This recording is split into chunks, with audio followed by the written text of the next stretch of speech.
It is a good idea to bring the management and labor in ports together always to discuss measures to increase production. It is a matter of vital importance to our economy and to our future. One of the reasons for the abnormal situation through which we passed in the last 1 or 2 years was the attempt to spoil the transport system. There were all kinds of strikes. All these became common and caused a great deal of harm to the economy and hardship to the people.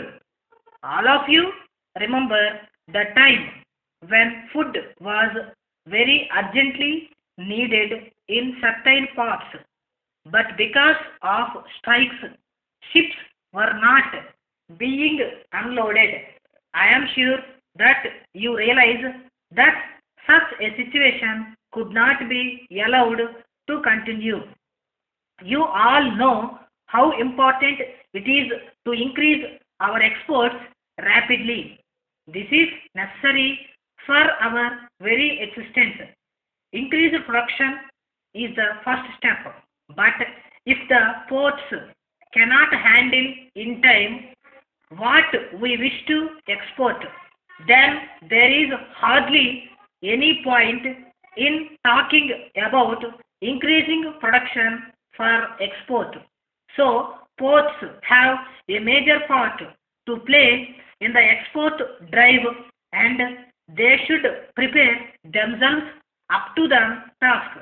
We cannot afford to continue with the same old methods which were in use when the value and number of goods small. If necessary, the handling methods have to be changed. The adjustments should be worked out and labor also should not adopt a firm attitude. Special attention should be given to the handling of food grains and fertilizer ships.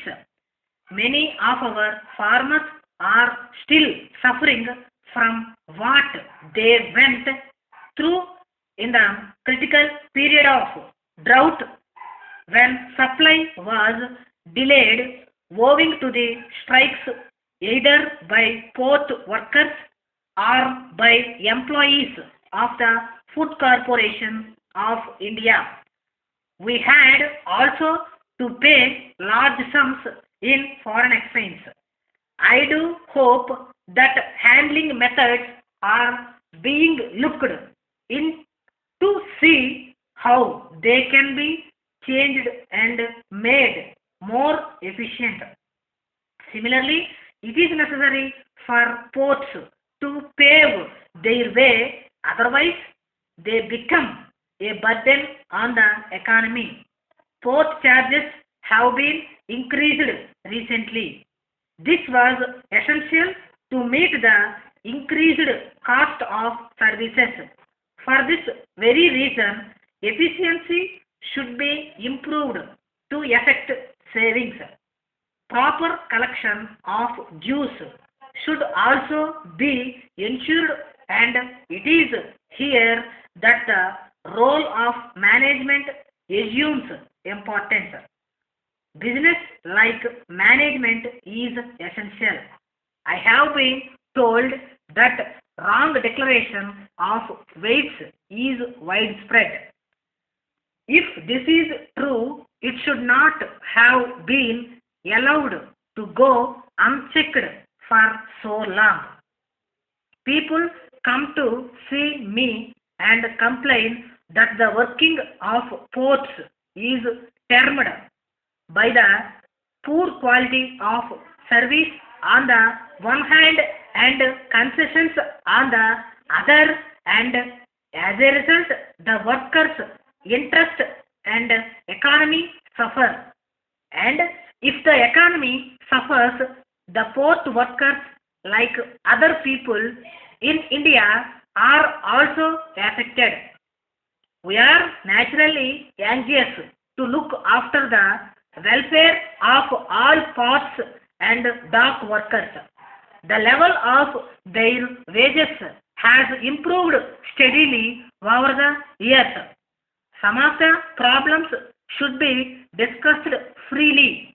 Note the reasons thereof and measures to remedy suggested. All interests, including the labor, are represented on the boards. It is beyond the imagination of all concerned to find out urgently more economic and efficient methods of work in the larger interests of our great country. Dear sirs, we acknowledge receipt of your letter of the 3rd May and regret to note that you cannot accept our offer for the supply of cotton shirting. We feel that you are under a misapprehension regarding the alternative offer of cloth which you have received. In order to clarify the position, we are enclosing a sample of our 2nd grade shirting. We have not previously offered this to you as you stated in your original inquiry that you are interested only in best quality material. You will observe that in its class the enclosed sample compares favorably with the material of other firms and the cost is lower. There is no comparison between our 1st grade shirting and the sample to which you refer, which is certainly in lower class. Our 1st grade material is fully shrunk. The colors are fast and it has proved by extensive laboratory tests to be harder wearing than any similar priced material on the market. It is only by the use of modern production methods and by cutting our overhead costs to a minimum that we are able to supply 1st grade material at its present attractive price. Any further reduction of price is quite impossible. We are confident that an order placed with us will be amply rapid by the satisfaction of your customers, while assuring you of our best attention at all times. A very favorable reply is solicited. Yours truly.